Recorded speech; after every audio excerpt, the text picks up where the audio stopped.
just want to open up talking Go about ahead. Or just to that, how this whole thing got started for you. You know, to sort of be able to have, you know, my first golf tournament for my foundation, it's incredible.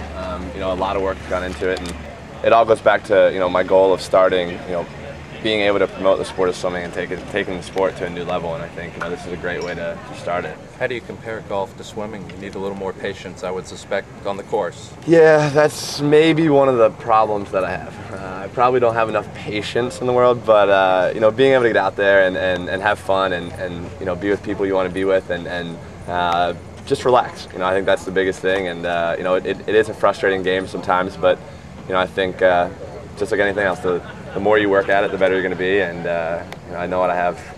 After I retire, I'll be spending a lot of time in golf, and we'll see how good I can get. How does Coach Bowman feel about your golf game and taken away from your swimming preparation?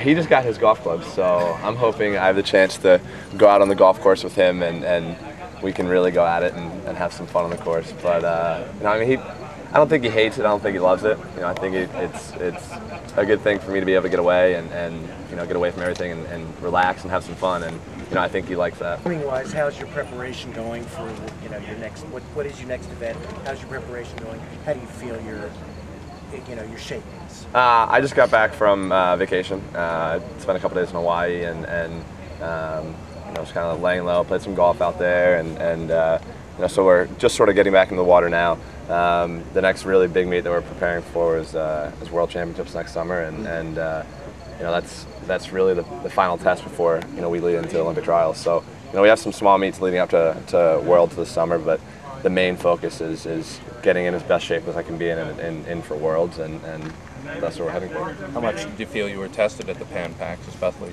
with the teammate Ryan Lochte going at it with you? You know, I think you know, being able to have some of the things that I had at Pan Pacs happen, you know, it's you know, it's frustrating, but you know, also at the same time, I knew what was going to happen, and you know, I expected that to happen. You know, I wasn't expecting to go out and do best times. I was hoping, but you know, I gave everything I could, and you know, I think that's all that matters. And you know, I mean, I'm the person who knows what to do to change to be able to get back to where I want to be, and you know, I'm the only one that can change that. So that's what I have to start focusing on, and you know, I know the time frame of what I need to do and when I need to do it by. You know, I think one of the biggest things that motivates me now is really just being able to have that summer that I had. You know, really not being able to compete at the level that I want, and you know, having other people competing better than me.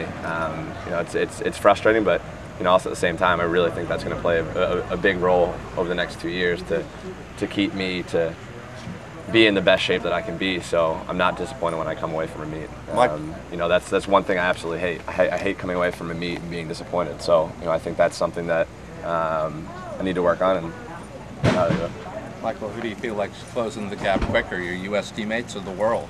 I think the U.S. guys. You know, there have been a lot of U.S. guys that have really stepped up over the last year, and you know, Ryan and Tyler have both stepped up a lot over the last year, 6 months, and you know, I think there's going to be more and more people that are stepping up. You know, I know some of the kids in the junior team are swimming very well and very fast, and you know, they could be on the national team and possibly the Olympic team in 2012.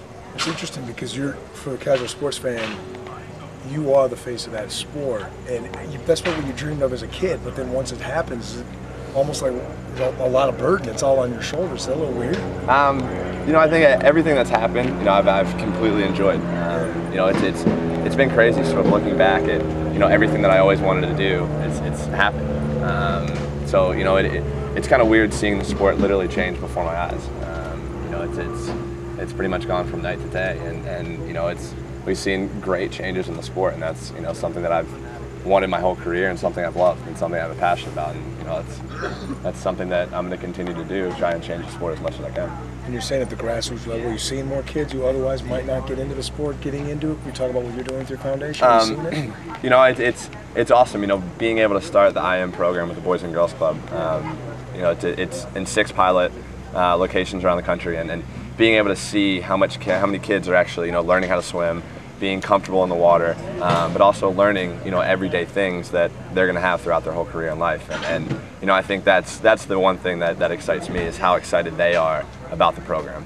You know, I think it makes it even better, and when a kid smiles, you know, it makes you feel good, and that's something that, you know, I've always look forward, or I've looked towards as you know, motivation to make other people happy. You know, I've been able to have everything that I could ever dream of, and anything that I can do to help somebody accomplish their goals and dreams is something that I'm after. On a serious note, how hard is it to golf with 14 gold medals around your neck? Probably be a little heavy, but I've never tried it, so. Mike, with your next competitive meet basically a year away next summer, how do you stay motivated? How do you work a practice regimen that can get you in prime shape so long down the road?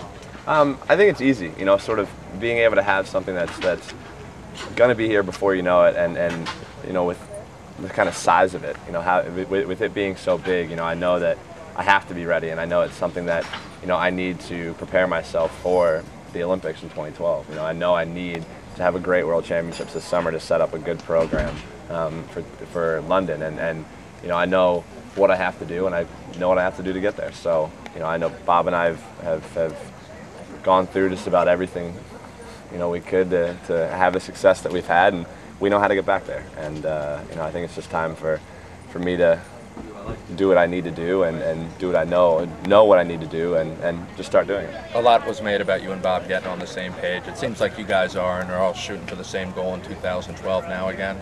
No, we are, and you know, we both know it. I mean, like I said, we both know what it takes to be able to accomplish the goals that I want to accomplish, and that's what we're gonna try to do over the next 2 years, and hopefully be successful. You must be a little torn today, not being able to go up to New York. It's tough. Ravens opener in New York in the new stadium. It's going to be a good game. It's going to be a hard-hitting game. I was talking to some of the guys earlier in the week, and it's going to be kind of like us playing the Steelers. It's going to be kind of that kind of level, I think. You know, just being able to go back and play against Rex and a couple of the guys that used to coach here. So it's going to be interesting to see what the outcome is, and you know, hopefully we can shut their defense down, or shut their offense down, and Flacco can launch the ball. Did you watch Hard Knocks, and if so, what did you think of it? I've watched a couple of the episodes. It's hysterical. You know, that show is just it's comical. You know, just being able to see sort of how other coaches, you know, go through their routines. It's you know, Rex is a great coach, and you know, being able to see him sort of get his team fired up and get his team ready it's interesting.